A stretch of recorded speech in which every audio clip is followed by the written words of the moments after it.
Namo Sanyadi Budaya, Namo Budaya. Jumpa lagi bersama Severi Irawan. Nah, anak-anak apa kabar semuanya? Seharap semuanya baik-baik saja ya. Nah, dalam video kali ini akan membahas buku cetak Ehipasiko kelas 5 pelajaran 2 tentang mengalahkan marah. Ya, yang ada di halaman 24. Nah, anak-anak, seperti yang telah kita bahas di video yang lalu, ya, ketika Petapa Gotama menerima nasi susu dari Ibu Sujata, kemudian Petapa Gotama pergi menuju hutan Gaya untuk melanjutkan petapaannya. Dan di tengah perjalanan Petapa Gotama bertemu dengan siapa, masih ingat? Ya, betul, bertemu dengan Sautya, dan Sautya memberikan 8 genggam rumput kusa kepada Petapa Gotama. Nah, ketika Petapa Gotama tiba di hutan Gaya, Petapa Gotama menemukan pohon asata. Pohon asata itu apa sih, gimana sih bentuknya? Nah, pohon asata itu adalah sejenis pohon beringin. Nah, bentuknya seperti ini. Oke. Nah, ketika di pohon asata, Petapa Gotama meletakkan 8 genggam rumput kusa tersebut di bawah pohon asata, disusun menjadi alas duduk. Kemudian Petapa Gotama duduk di bawah pohon asata dan memulai petapaannya.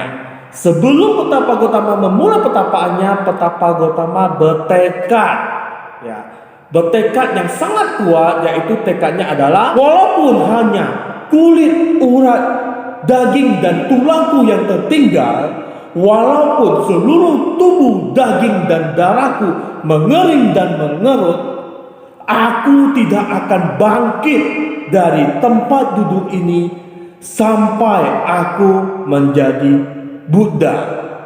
Nah, begitulah tekad yang dibuat oleh Petapa Gotama. Ya, tekadnya begitu kuat, ya, sampai dagingnya mengerut dan darah mengering. Petapa Gotama tidak akan meninggalkan tempat tersebut sebelum ia menjadi Buddha.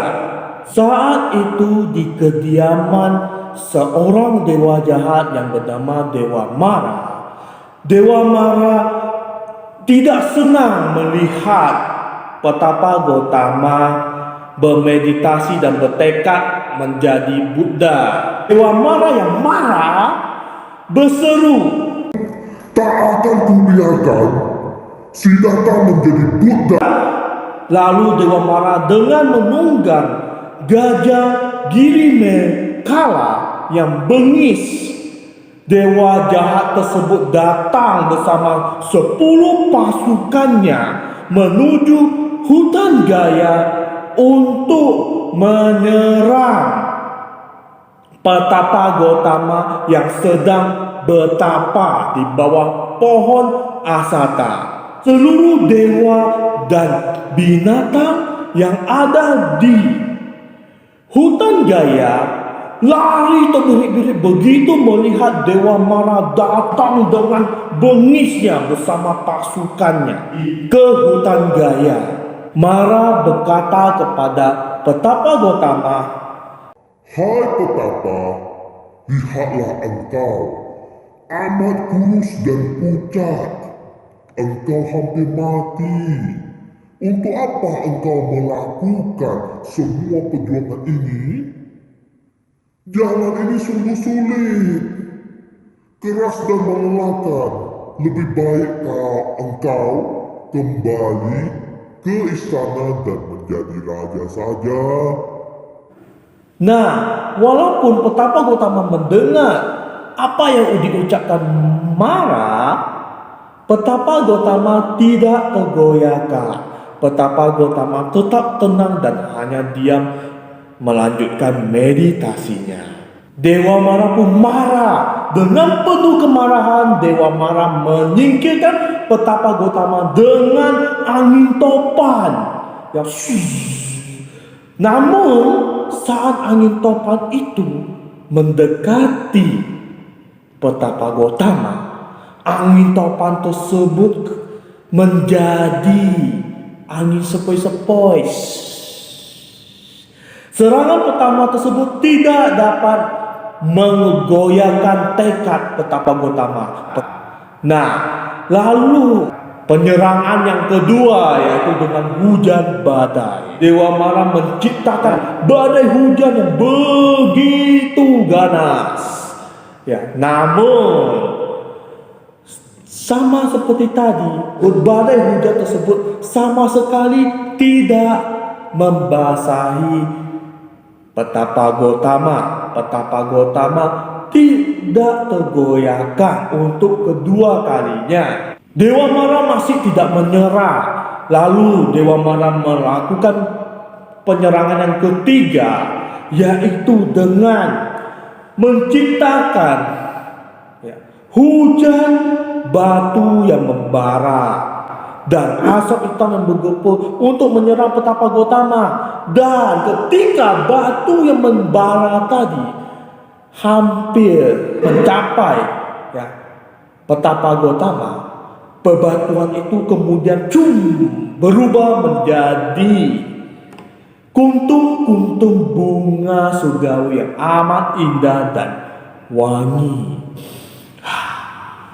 Kemudian masih tidak menyerah lagi, Dewa Mara menyerang dengan kali ini menyerang dengan berbagai senjata yang membara. Ada panah, pedang, tombak, seribuan panah dan tombak senjata tadi menuju ke petapa Gotama yang sedang bermeditasi. Dan ketika senjata itu mendekati petapa Gotama, tiba-tiba senjata tersebut semuanya berubah menjadi kuntum-kuntum bunga surgawi yang indah dan wangi. Nah, kemudian Mara berpikir, wah, dari tadi aku gagal terus. Ya, bagaimana saya bisa mengalahkan petapa Gotama?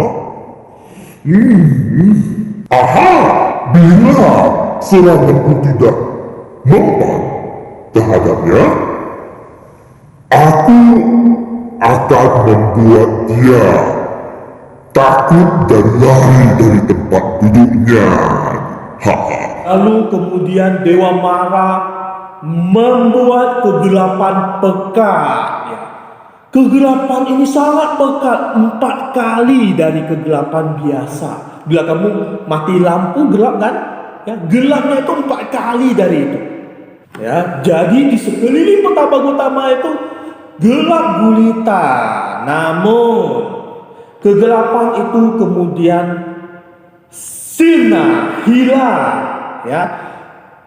karena cahaya yang muncul dari tubuh petapa Gotama.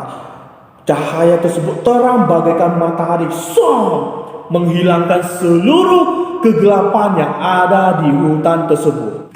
Mara tak mampu menyerang petapa Gotama dengan berbagai senjata mautnya. Kemudian Mara datang menghampiri petapa Gotama dengan menunggang gajah iri Mekhala. Dewa Mara datang dengan menggenggam cakram sebagai senjatanya. Ia kemudian berseru, Siddhartha, menyingkirlah dari tempat itu. Itu bukan tempat dudukmu. Tempat itu adalah milikku. Akulah yang akan menjadi Buddha. Teriak dari Dewa Mara. Dengan tenang petapa Gotama menjawab, Mara, engkau belum memenuhi 10 sifat sempurna. Demi kesejahteraan banyak makhluk maupun kecerahan. Ini bukan tempat dudukmu, tetapi ini adalah tempat dudukku. Lalu Mara dengan marah mengatakan, Tidak, itulah tempat dudukku. Aku yang akan menjadi Buddha. lalu Petapa Gotama bertanya, Mara, siapakah yang menjadi saksi akan kebaikan dan dhammamu? Lalu seluruh pasukan Mara berteriak dan berseru riuh menjawab, Aku, kamilah saksi bahwa Mara akan menjadi Buddha. Ya, semua pasukannya bersorak-sorak riak. Lalu Mara mengatakan, Lihatlah petapa, seluruh pasukanku adalah saksiku bahwa aku yang akan menjadi Buddha. Wahai petapa, siapakah saksimu? lalu dengan tenang Petapa Gotama menjawab, bumilah yang menjadi saksiku. Lalu kemudian Petapa Gotama menyentuh bumi dan berkata, wahai bumi, apakah engkau menyaksikan segala dhammaku? Dan kemudian seketika bumi itu pun bergetar, ya, menggetar seolah-olah bumi itu menjawab, iya, akulah saksi dari dhammamu. Kemudian getaran dari bumi itu membuat seluruh pasukan Dewa Mara lari terbirik-birik. Dewa Mara jatuh dari atas Gajah Giri Mekhala. Dan Gajah Giri Mekhala kemudian berlutut di depan Petapa Gotama. Dan Dewa Mara pun hilang. Nah, setelah Mara pergi, Petapa Gotama dapat melanjutkan meditasinya dan kemudian menjadi Buddha. Nah, anak-anak, begitulah ceritanya. Nah, kenapa Petapa Gotama itu tidak mempan terhadap serangan Dewa Mara? Ada yang tahu? Ya, benar. Karena Petapa Gotama dilindungi oleh 10 sifat sempurna, ya. 10 sifat sempurna yang telah dilatih oleh Petapa Gotama. Apa yang dapat kita pelajari, ya, dari kisah yang tadi saya ceritakan? Iya, ya. Dari kisah tersebut kita belajar, ya. Kita juga harus banyak melatih sifat-sifat baik yang ada di dalam diri kita, seperti berdana, ya, menolong orang, mengembangkan cinta kasih, dan lain-lain.